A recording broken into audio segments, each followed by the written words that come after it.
ගොඩක් ආදරෙන් ඔයාලා හැමෝම අපේ channel එකට අදත් පිළිගන්නවා. අද කියලා දෙන්නේ බිත්තර බිරියානි එකක් හදාගන්න විදිය. බිරියානි වර්ග ගොඩක් විදියවල් තියෙනවා හදාගන්න. ඉතින් ඒකෙදිත් බිත්තර බිරියානි එක හදාගන්නත් තව ගොඩක් ක්‍රම ඇති. මම හදාගත්ත විදිය තමයි අද කියලා දෙන්නේ. ඔයාලා අපේ channel එකට අලුත් කෙනෙක් නම් මොනවා හරි දෙයක් ඉගෙන ගත්ත කියලා හිතෙනවා නම් subscribe කරලා එකතු වෙන්න. ඒ වගේම රසවත් අදහසත් අපට පහලින් comment කරන්න. එහෙනම් අපි වීඩියෝ එකට ගිහිල්ලා බලමු කොහොමද හදාගන්නේ කියලා. අපිට මේ බිත්තර බිරියානි එක හදාගන්න මම අරන් තියෙනවා බාස්මති හාල්. හාල් කිලෝ එකක් තමයි අරන් තියෙන්නේ. ඒ හාල් ටික හොඳට හොදලා වතුර ටික පෙරාගෙන තමයි අරන් තියෙන්නේ. ඊට පස්සේ මිංචි කොළ මිටක් අරන් තියෙනවා. ඊට පස්සේ ඉඟුරු සුදු ලුණු තලලා අරන් තියෙනවා. ලුණු ගෙඩියකින් කෑල්ලක්, ලොකු ලුණු ගෙඩියකින් කෑල්ලකුත් කපලා අරන් තියෙනවා. සේර ගහක් තලාගෙන අරන් තියෙනවා. සේර ගහේ මුල කොටස අරගෙන මේ විදියට තලලා තියෙනවා. ඊට පස්සේ කරපිංචි ඉත්තක් අරන් තියෙනවා. ස්ටෑනිෂ් වලින් මේ විදියට දෙකක් අරන් තියෙනවා. නැති වුණා කියලා ගැටලුවක් නැහැ. ඊට පස්සේ බේ ලීව්ස් වලිනුත් 3ක් විතර අරන් තියෙනවා. ඒක අනිවාර්යයෙන්ම නැහැ. ඉතින් තියෙන නිසා මම දැම්මා. ඊගාවට මෙතන මේ හදාගෙන තියෙන පවුඩර් එකට දාලා තියෙන්නේ කරාබු නැටි 2-3ක්, එනසල් කරල් 2-3ක්, ඊට අමතරව දාලා තියෙනවා කුරුඳු පොතු ටිකක්, සූදුරු ඇට කීපයක් දාලා කබලේ චුට්ටක් රත් කරලා කොටන්න පහසු වෙන්න රත් කරලා හොඳට කොටලා තමයි ඒ ටික අරන් තියෙන්නේ. අපිට ඒ විදිහට කොටන්න නැතුව මේකටම එකතු කරන්න පුළුවන් කරාබු නැටි 2ක්, එනසල් ඒ විදිහට අවශ්‍ය ප්‍රමාණය කොටා ගන්න නැතුව ඒ විදිහටම එකතු කරන්නත් පුළුවන්. ඊට පස්සේ රෝස වතුර චුට්ටක් ඕන. බටර් හරි මාගරින් හරි එහෙම නැත්නම් එළඟි තෙල් හරි ඕන වෙනවා. මම අරන් තියෙන්නේ මාගරින්. ඊට පස්සේ රස අනුව ලුණු ඕන. ඊට පස්සේ මම අරන් තියෙනවා බැදගත්ත ලුණු, ලොකු ලුණු ගෙඩියක් පොඩිවට කපලා හොඳට බැදලා තියෙනවා ගැඹුරු තෙලේ. කජුත් ඒ විදිහට බැදලා තියෙනවා. මුද්දරස් පළනුත් බැදලා අරන් තියෙනවා. ඒ ටික අපිට බත් එක සරස ගන්න තමයි ඕන වෙන්නේ. ඊට පස්සේ බත් එක උයා ගන්න වතුර අරන් තියෙනවා. ඔයාලා වතුර නැත්තම් ස්ටොක් වලට පාවිච්චි කරන්න පුළුවන්. මම අද වතුර තමයි පාවිච්චි කරන්නේ. ඊට පස්සේ ඒක තමයි බත් එකට උවමනා කරන දේවල්. ඊට පස්සේ අපිට මෙතන බිත්තර එක හදාගන්න මේක පොඩි හොද්දක් වගේ තමයි හැදෙන්නේ. මේ මෙතෙන්දී අරන් තියෙනවා බිත්තර 5ක්. හොඳට තම්බලා මේ විදිහට බෙදලා අරන් තියෙනවා. මේ විදිහට බදිද්දි පාට ලස්සනට ගන්න මිරිස් කුළු චුට්ටකට කහ පාට කලරින් බිඳුවක් එකතු කරලා ඒක පේස්ට් එකක් වගේ හදාගෙන හොඳට බිත්තර වල තවරගෙන ඊට පස්සේ තමයි ගැඹුරු තෙලේ බැදගෙන තියෙන්නේ. ඊට අමතරව කරපිංච ඉත්තක් අරන් තියෙනවා. මේ විදිහට කඩලා අරන් තියෙනවා. අමු මිරිස් කරලා කීන් වෙන්න කපලා තියෙනවා. ලොකු ලුණු ගෙඩියකුත් පොඩිවට කපාගෙන අරන් තියෙනවා. ඊට පස්සේ සැල්දිරි ටිකක් අරන් තියෙනවා. සැල්දිරි නැතුව කොත්තමල්ලි තියෙනවා නම් ගොඩක් හොඳයි. මම අද සැල්දිරි තමයි එකතු කරන්නේ. ඊට පස්සේ තක්කාලි පේස්ට් එක. තක්කාලි පේස්ට් එක කඩේ ගන්නත් තියෙනවා. ඒ වුණාට මම මේක ගෙදරදී තමයි හදාගත්තේ. මම පස්සේ වෙනත් වීඩියෝ එකකින් කියලා දෙන්නම් කොහොමද තක්කාලි පේස්ට් එක හදාගන්නේ කියලා. ඊට පස්සේ මිරිස් කුඩු ඕන. යෝගට් හරි එහෙම නැත්නම් මොඳපපු කිරි හරි ඕන වෙනවා. ඔය ටික තමයි අපිට ඕන වෙන්නේ. අපි මේ විදියට භාජනයක් රත් වෙන්න ලිපේ තියා ගන්නවා. ඔයාලට භාජනයක මෙහෙම නැත්නම් රයිස් කුකර් එකෙත් හදන්න පුළුවනි. ඒ වුණාට රයිස් කුකර් එක පොඩ්ඩක් සවුත් වෙන්න බලනවා. මේ ටෙම්පරාදු කරගන්න දේවල් කරනකොට මේ ටෙම්පරාදු කරගන්න ටික අපි මේ විදියට ලිපේ කරලා ඊට පස්සේ බත් එකට එකතු කරලා රයිස් කුකර් එකේ හදා ගන්නත් පුළුවනි. මම මේ විදියට මාගරින් ටික එකතු කරගන්නවා.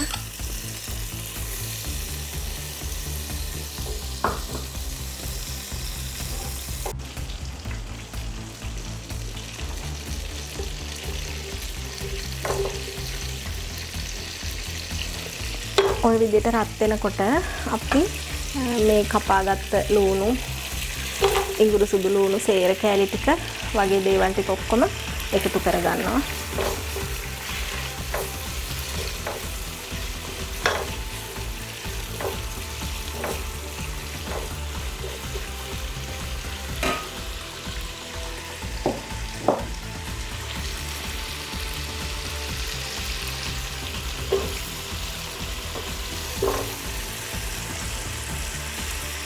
ඊට පස්සේ ඒකට මම අර හදාගත්ත 3-5 පවුඩර් එක චුට්ටක් හැන්දක් විතර එකතු කරනවා.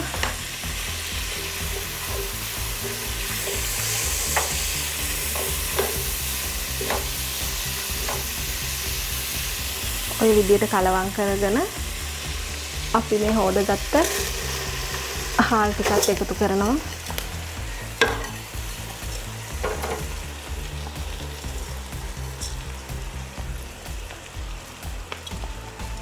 ගින්දර අඩු කරගන්න මේ වෙලාවේදී අපි මේක හොඳට කලවම් කරගන්නකම්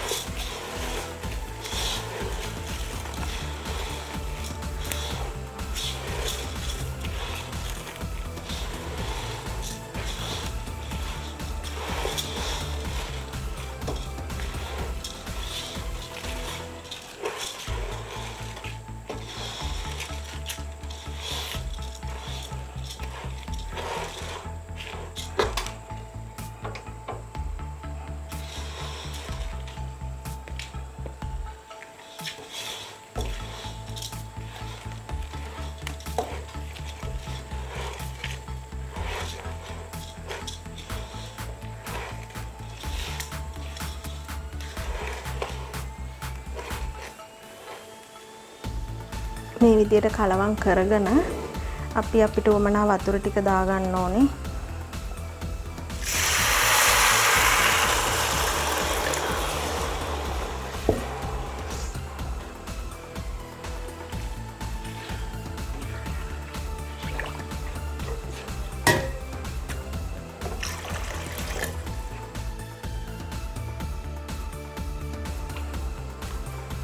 අපි මෙහෙම වතුර එකතු කරලා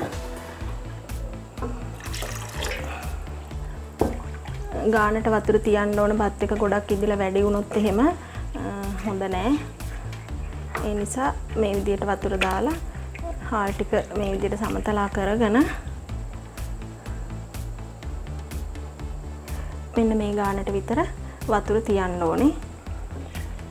දැන් අපි ලිපේ ගින්දර වැඩි කරගෙන මේකට ලුණු එකතු කරේ නැහැ. ලුණු දාන්න ඕනේ.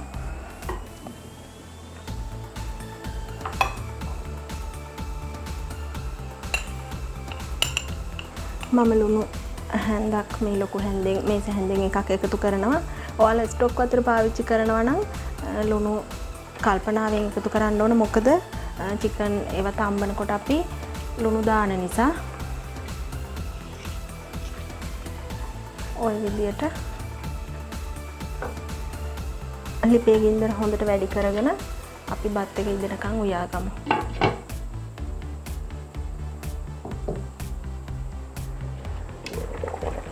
අපි විනාඩි කිහිපයකින් අරගෙන මේ විදියට කලවම් කරන්න ඕනේ. මොකද ගින්දර හැමතැනටම සමානව ගියේ නැත්තම් බත් එකේ එක පැත්තක් එහෙම ඉදෙන්න බලාවි. ඒ හින්දා කීප වතාවක් හොඳට බත් එක කලවම් කරගන්න.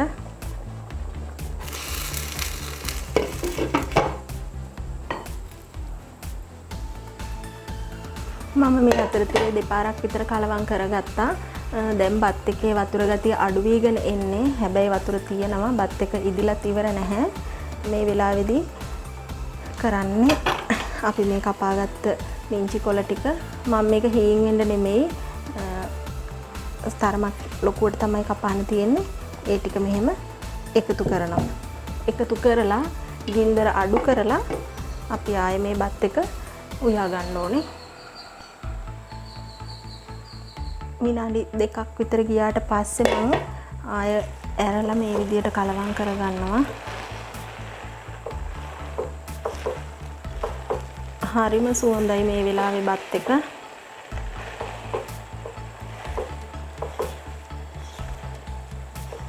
හොඳටම ලිපේ ගින්දර අඩු කරගෙන මේ ඇතුලේ තියෙන වාෂ්පයෙන් අපි බත් එක උයා ගන්න ඕනේ. දැන් ඉදිලි ඉවර වෙනකන් මේක නිතර දැන් අරින්න යන්න හොඳ නැහැ.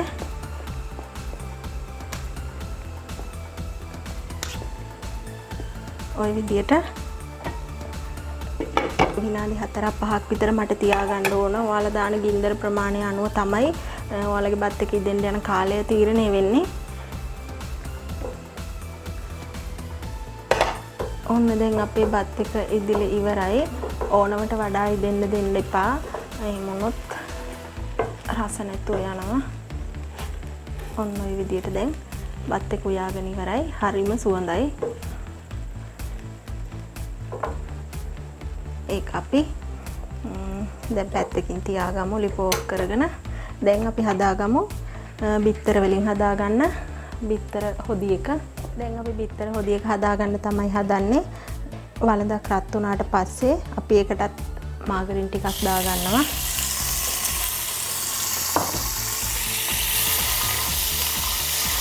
මේක අපි වෙනදා හදාගන්න බිත්තර හොදි එක නෙවෙයි. මේක මේ බිරියානි එකටම හදාගන්න බිත්තර හොදි එක.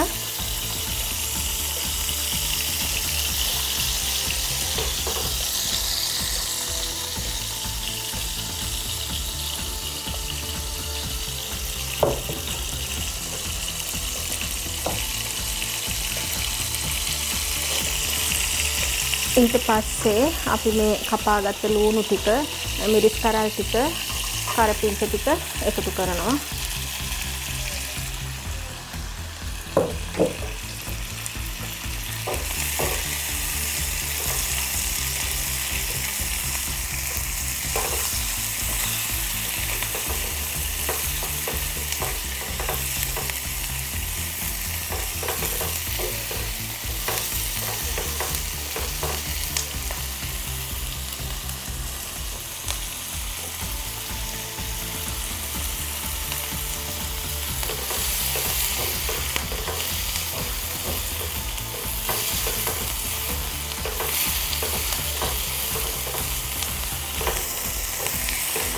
ලිපේ ගින්දර අඩු කර ගන්න ඕන මේ වෙලාවේදී. අඩු කරගෙන අපි අනිත් දේවල් ටික එකතු කරගමු.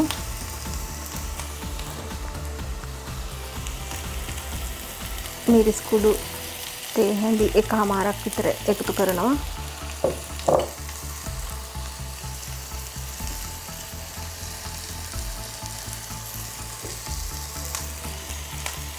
ලුණු තේ හැඳක් එකතු කරනවා. ඊට පස්සේ අපි අර හදාගත්ත 3-5 එකෙන්ම තේ හැඳි භාගයක් විතර එකතු කරනවා. ඊට පස්සේ අපි හදාගත්ත තක්කාලි පේස්ට් එක එකත් එකතු කරනවා.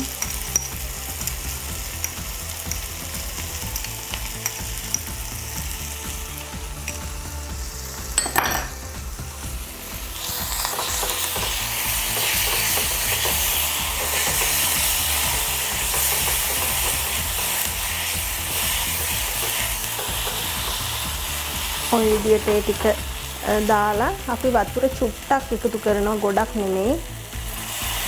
ඔය විදිහට වතුර ටිකක් එකතු කරගන්න ඕනේ. එකතු කරලා ගින්දර අඩු කරගෙන වහලා උයාගමු. විනාඩි 2-2.5ක් විතර අඩු ගින්දරේ මේක තැඹුණාට පස්සේ අපි එකතු කරගන්නවා සැල්දිරි. ඔයාලා කොත්තමල්ලි තියෙනවා නම් කොත්තමල්ලි එකතු කරන්න.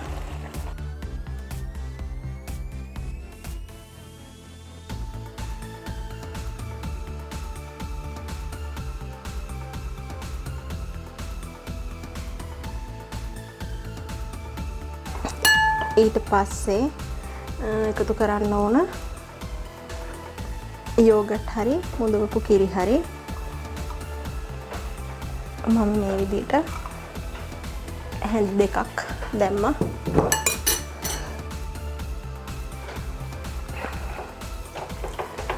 මේවා දැම්මට පස්සේ ගොඩක් වෙලා තියාගන්නේ නැහැ.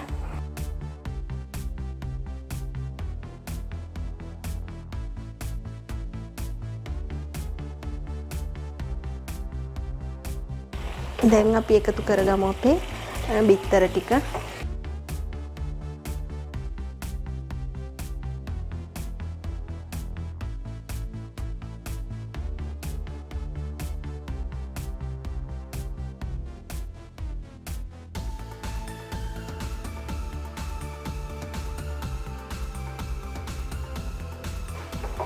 ඔන්න මේ විදියට දැන් ලස්සනට හැදිලා තියෙන්නේ. අපි ලිප ඕෆ් කරගමු. අපි දැන් මේ විදියට උයාගත්ත බත් එක දැන් අර බිත්තර ටික එහෙම කලවම් කරගන්න තමයි හදන්නේ. බත් ඇට එකට එකක් ඇලිලා නැහැ. මේ විදියට චුට්ටක් හැන්දෙන් කලවම් කරගෙන ආයෙ සැරයක් අපි රෝස් එසන්ස් චුට්ටකුත් දාගමු. මෙතනදී කලරින් එකතු කරන කෙනෙක් නම් කැමති නම් කලරින් චුට්ට එකතු කරන්න පුළුවනි. ඒත් මං කලරින් එකතු කරන්නේ නැහැ. රෝස් එසන්ස් චුට්ටක් දාන්න තමයි හදන්නේ. මේ විදිහට හැන්දට පොඩි තේ හැන්දකින් එකක් විතර වගේ හිටින්න අරගෙන හොම දානවා.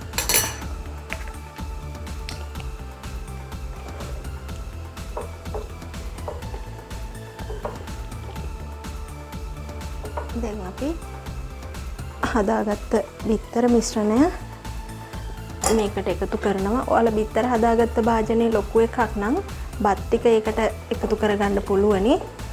මම පොඩි භාජනයක හදාගත්ත නිසා මම බිත්තර ටික බත් එකට තමයි දැම්මේ. හරිම සුවඳක් තමයි තියෙන්නේ.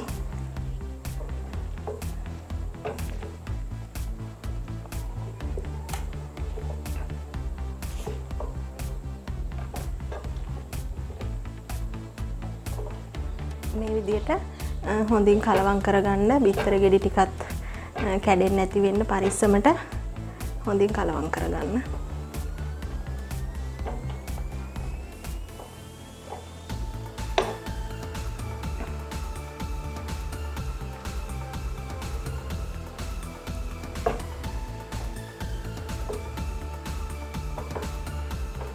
ඔන්න දැන් අපි බිත්තර බිරියානි එක හදාගෙන ඉවරයි.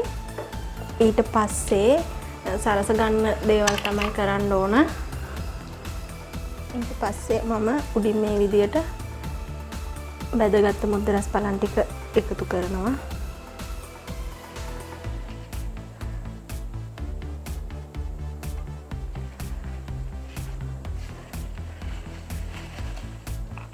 බැදගත්ත කජු ටිකත් මේ විදියට උඩින් ඉහිනවා.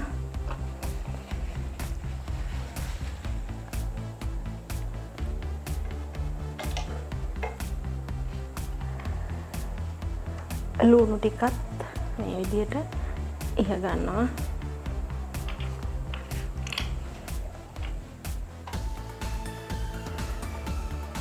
ඔන්න ඉතින් රසවත් බිත්තර බිරියානි එකක් අපි හදාගෙන ඉවරයි. එහෙනම් මේ වගේම තවත් අලුත් වීඩියෝ එකකින් ආයෙ හමු වෙමු.